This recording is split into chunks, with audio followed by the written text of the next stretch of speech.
Je pensais qu'on avait survécu à l'impensable jusqu'à ce qu'elle me détruise une deuxième fois. Voici comment j'ai découvert que la femme que j'aimais n'était plus celle que je croyais.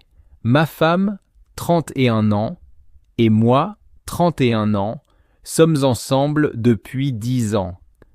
Environ 3 ans après notre mariage, elle a eu une liaison avec un homme de son unité de la garde nationale.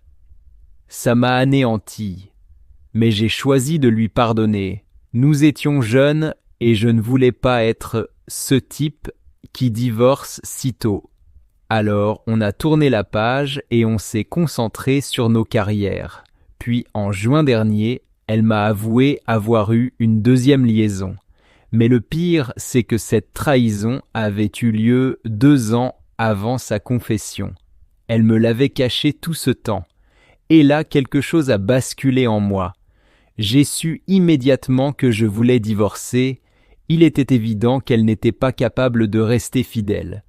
Et je ne voulais plus perdre mon temps dans une relation comme celle-là. Le timing a rendu les choses encore plus douloureuses. Quelques mois avant qu'elle ne m'avoue cette seconde trahison, nous avions acheté notre première maison ensemble. Et en janvier de cette même année, nous avions commencé à essayer d'avoir un enfant. Elle a fait une grossesse extra-utérine, ce qui a été extrêmement difficile pour nous deux. Après son aveu, j'ai commencé à dormir sur le canapé. Un mois plus tard, elle m'a annoncé qu'elle était enceinte. Cette nouvelle m'a complètement bouleversé. J'ai pensé, peut-être que je peux essayer encore une fois pour le bébé. Peu après, j'ai décroché un nouvel emploi qui m'obligeait à suivre une formation de 5 mois. Pendant cette période, la réalité m'a frappé de plein fouet. Je ne pouvais plus continuer. Le poids émotionnel était trop lourd. Honnêtement, je suis encore étonné d'avoir réussi à aller jusqu'au bout de cette formation. Après avoir terminé, j'ai été affecté dans un établissement en Nouvelle-Angleterre, tandis qu'elle restait au Texas. Une fois installée, je lui ai dit clairement que je ne pouvais plus rester marié avec elle, mais j'ai aussi promis d'être là pour elle et le bébé, en tant que père, mais plus en tant que mari. Je suis retourné au Texas pour assister à la naissance de mon fils, et depuis qu'il est là, la culpabilité m'écrase. J'ai l'impression de détruire sa vie avant même qu'il comprenne ce qu'est la vie. On a décidé de vendre la maison au Texas, et elle a demandé une mutation pour se rapprocher de moi en Nouvelle-Angleterre. J'ai aussi appris que je n'avais pas besoin de remplir les conditions de résidence pour divorcer, puisque mon déménagement était lié au travail. Et voilà où j'en suis, en plein chaos émotionnel. Le plus fou, on s'entend plutôt bien aujourd'hui, et je sais qu'on sera de bons coparents. Je ne la déteste pas, je ne veux simplement plus être son mari, mais je n'arrive pas à me débarrasser de cette culpabilité, celle de briser le foyer de mon fils avant même qu'il ait conscience de ce que c'est.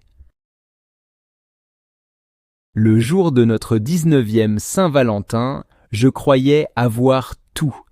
Une famille, une femme, une vie solide, et pourtant, c'est ce jour-là que j'ai commencé à tout perdre. Je suis avec ma femme depuis 19 ans. On a traversé tellement de choses ensemble. Je lui faisais confiance pour tout. Elle était mon refuge, ma confidente, la personne avec qui je pensais vieillir. Nous avons 2 enfants de 12 et 5 ans. Ces dernières années ont été difficiles, mais je faisais de mon mieux pour faire grandir notre relation. Elle avait commencé une thérapie, ça nous avait beaucoup aidés en tant que couple. Je pensais qu'on allait mieux. On parlait à nouveau, on se disputait moins, les matins d'école étaient enfin sereins, et grâce au télétravail, je pouvais l'aider plus que jamais. Mais tout a changé le 1er février. Elle a retiré son stérilet et quelques jours plus tard, elle a complètement changé. Elle s'est refermée sur elle-même Elle ne participait plus à la maison, partait marcher seule des heures chaque soir, me laissait coucher les enfants seuls, passait des heures sur son téléphone. Je ne la reconnaissais plus. Le 21 février, j'ai remarqué que sa montre indiquait qu'elle n'avait marché que 24 minutes, 1,6 km. Ça m'a paru étrange. Quand elle est partie au travail, j'ai ouvert ses réseaux sociaux, et là le choc. Elle me trompait avec notre voisin d'en face, des messages, des photos, des flirts depuis des semaines, bien avant nos 19 ans de mariage. Je me suis effondré, j'ai perdu toute estime de moi, je l'ai mise dehors et elle a continué avec ce type. Avec le temps, j'ai appris qu'il avait un passé criminel lourd. Violence conjugale, violation d'ordonnances de protection. Il a même été accusé d'avoir fracassé la tête de son propre neveu contre un mur. 2 fois, je lui ai tout montré, les jugements, les preuves, les documents, mais ce mec lui a lavé le cerveau. Elle croit maintenant que tout est faux, qu'il est incompris. Je n'ai plus le choix. Je vais devoir aller au tribunal pour obtenir la garde exclusive de nos enfants. Elle pourra les voir chez sa mère, sous surveillance. Je ne veux pas en arriver là, mais je dois protéger mes enfants, être le père qu'ils méritent. Ma fille, surtout, ne veut plus voir sa mère. Elle n'écoute jamais ses besoins. Elle fume maintenant, et ça l'angoisse pour sa santé. Je vois ma fille autrefois souriante s'éteindre jour après jour, pendant que sa mère parade avec un homme violent. Ni moi, ni sa mère, ni ses anciens amis n'arrivons à lui faire ouvrir les yeux. Elle a coupé les ponts avec tout le monde. Et le pire, c'est que je l'aime encore, malgré tout. Et tout ce que je veux, c'est qu'elle revienne à elle-même pour que nos enfants aient une mère stable, aimante et présente. Mais je suis en train de la perdre, et je perds mes enfants avec elle. Elle m'a promis qu'il n'y aurait personne d'autre. 2 jours plus tard, elle couchait avec lui. J'ai besoin de raconter cette histoire parce que ce que mon ex m'a fait est tellement cruel que j'ai encore du mal à y croire. On est restés ensemble pendant plus de 2 ans et demi, et on a vécu ensemble pendant 7 mois. On s'était rencontrés à l'université, on est tombés amoureux très vite, et on ne s'était quasiment jamais quittés. Mais les derniers mois étaient devenus froids, distants. J'étais malheureux.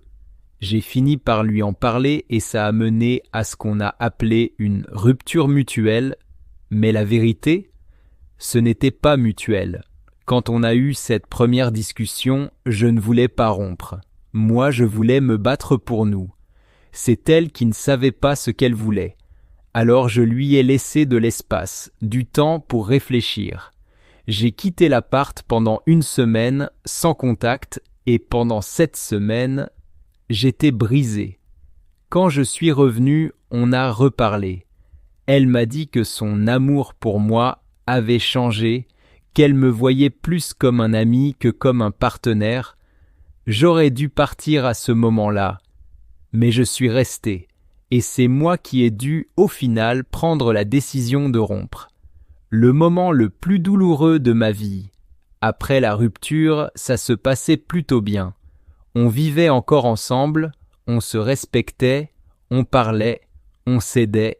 Je lui ai même cuisiné son plat préféré pour lui apprendre à le refaire une fois que je serais parti, et tous les soirs, on se faisait un câlin avant de dormir.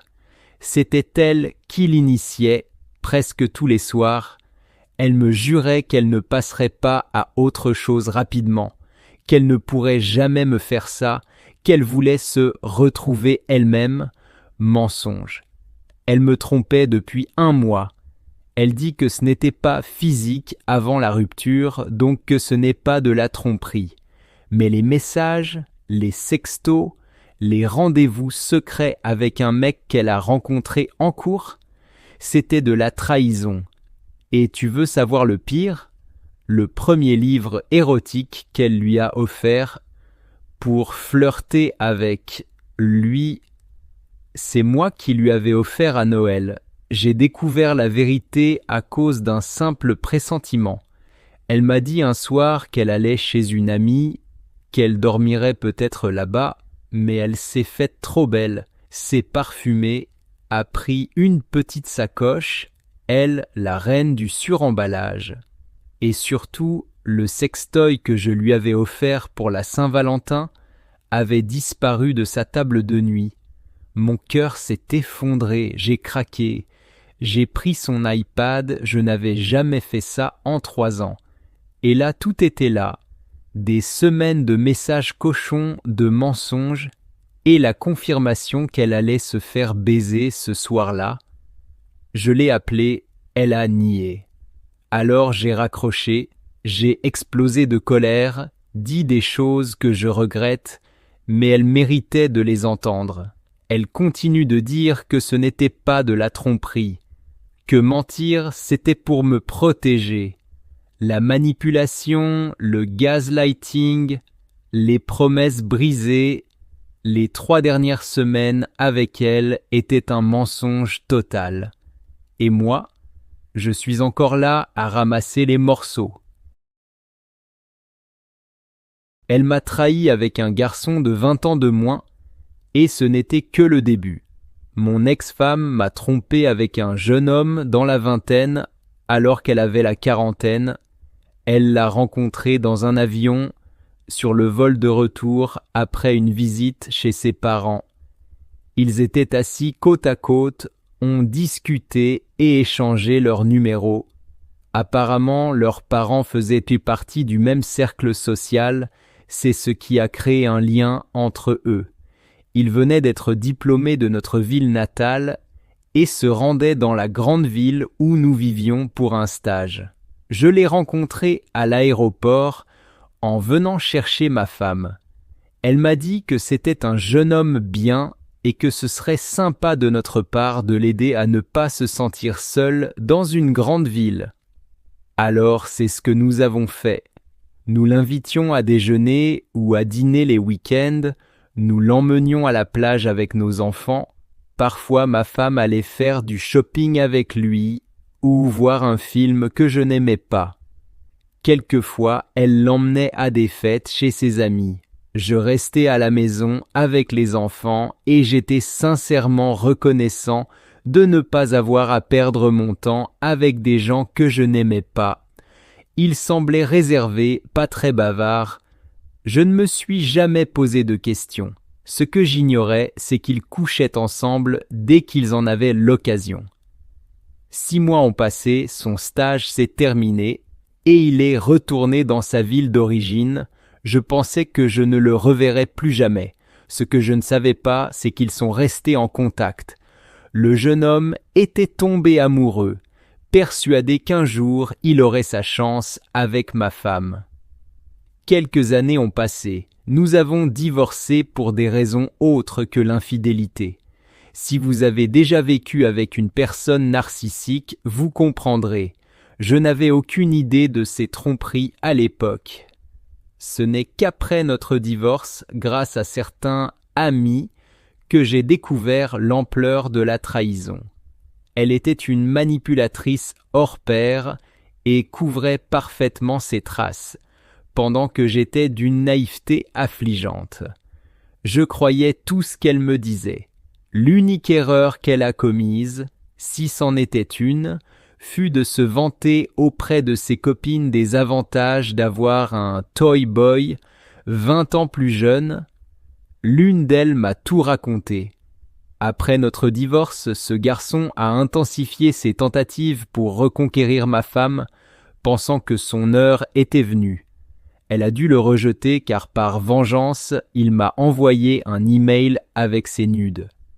Pas de texte, juste des photos, certaines prises dans notre chambre, d'autres dans notre salon, et d'autres, je suppose, chez lui, certaines où elle posait clairement pour lui, d'autres carrément porno, prises de son point de vue. Je n'ai jamais répondu à ce mail ni évoqué son contenu avec mon ex-femme, avec qui je suis resté en contact pour nos enfants. Ce n'était pas la seule fois où elle a trompé. Les amis ont tenu à m'informer de ses autres aventures. Beaucoup savaient depuis longtemps pour ses hobbies, mais n'avaient jamais rien dit. À ce moment-là, je ne ressentais plus rien pour elle, donc je me fichais de ses escapades. Ce qui faisait mal, c'était de réaliser que j'avais cru avoir une partenaire, une meilleure amie pour la vie, alors que j'étais complètement aveugle à la réalité. Cette prise de conscience était humiliante, et j'étais en colère, surtout contre moi-même. Je n'arrivais pas à croire à quel point j'avais été naïf, combien de signaux d'alarme et de mensonges évidents j'avais ignorés. Pendant des années, j'ai travaillé jour et nuit pour subvenir aux besoins de ma femme au foyer et de nos enfants. Et ma récompense ? La trahison de celle en qui j'avais le plus confiance. Bref, tout ça remonte à quelques années. Il m'a fallu beaucoup de temps pour régler le chaos financier qu'un divorce engendre. Ce genre de chose est impossible à oublier ou à pardonner, du moins pour moi. Je ne me suis jamais vraiment remis émotionnellement, mais j'ai appris à vivre avec. Cette expérience m'a changé et honnêtement, je préfère la personne que je suis devenue. Je suis bien plus fort maintenant. Les enfants ont grandi et sont devenus des adultes équilibrés.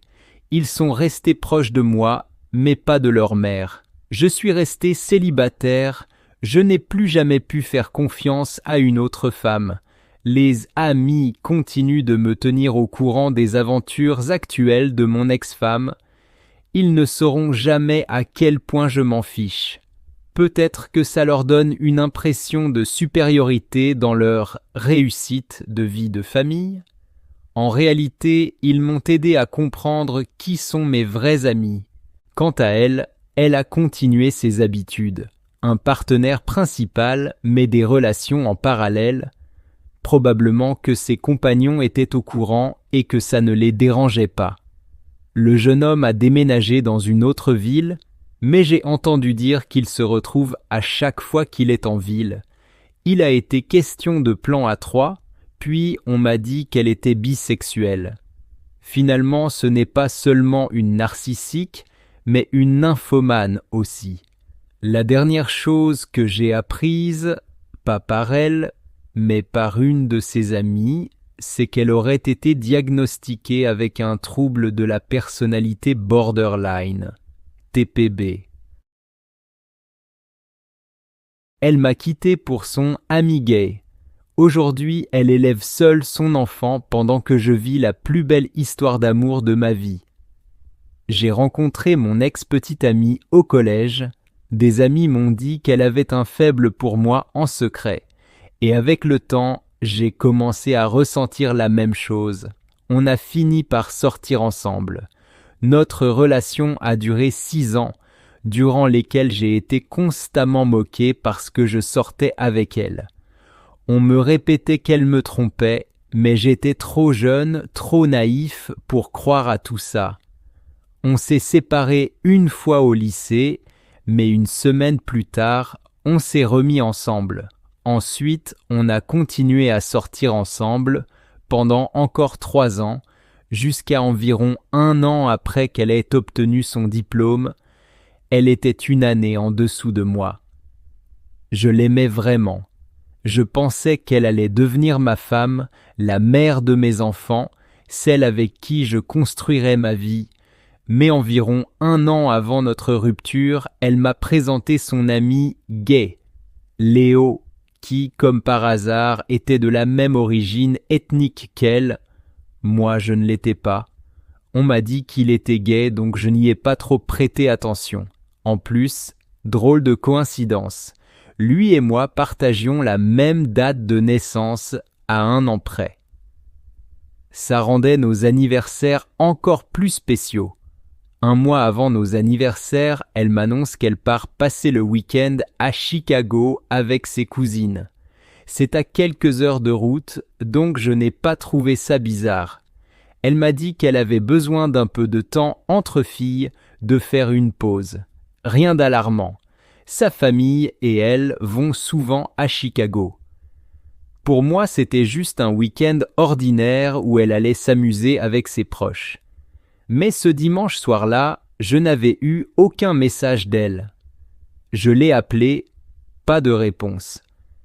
Je lui ai envoyé un texto pour savoir si tout allait bien. Elle m'a juste répondu « J'étais sérieuse, j'ai besoin d'une pause, de toi. » Je ne comprenais pas. Pour moi, ce week-end était juste une pause de la routine, pas de moi. J'ai essayé de l'appeler à plusieurs reprises, mais elle se moquait de moi au téléphone comme si j'étais juste un boulet.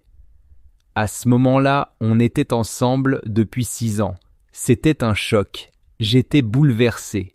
Je suis allé chez elle, à peine à 1 kilomètre de chez moi, pour essayer de discuter calmement de ce qui se passait.